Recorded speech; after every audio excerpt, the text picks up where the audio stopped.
আসসালামু আলাইকুম। আমি এখন সহজ সরলভাবে করলা ভাজি করব। এটাকে আপনারা অনেক মজা পাবেন।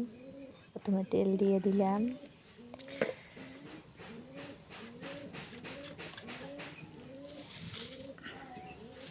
পেঁয়াজ বেশি করে দিতে হবে, তাইলে এইটার স্বাদ বেশি মজা এবং সুন্দর পাওয়া যাবে। আমি এখন পেঁয়াজ কাঁচামরিচ দিয়ে দিলাম, সাথে রসুনও দিচ্ছি।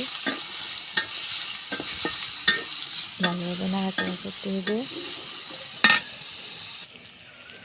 তারপরে এটা আদা কাঁচা হয়ে আসলে তখন করলাগুলো দিয়ে দিতে হবে। করলাগুলো দিয়ে ফেললাম, সুন্দরভাবে এটা নাড়াচাড়া করতে হবে। নাড়াচাড়া করে এটাকে নাড়াচাড়া করতে হবে সুন্দরভাবে।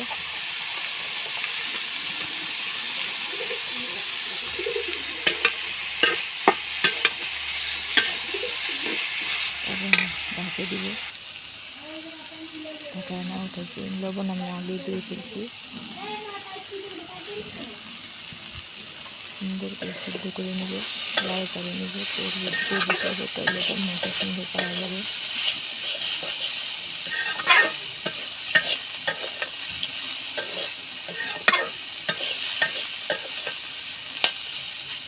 আর সুন্দরভাবে নাড়াচাড়া করলাম, আর একটু ভাবাই নেব। সুন্দর একটা কালার চলে আসতে আসতে হলুদ কিন্তু দিবেন না, হলুদ দিলে তো মজা থাকবে না, হলুদ দিবেন না।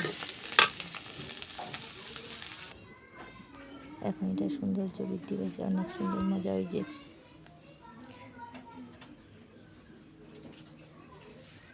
সুন্দর তৈরি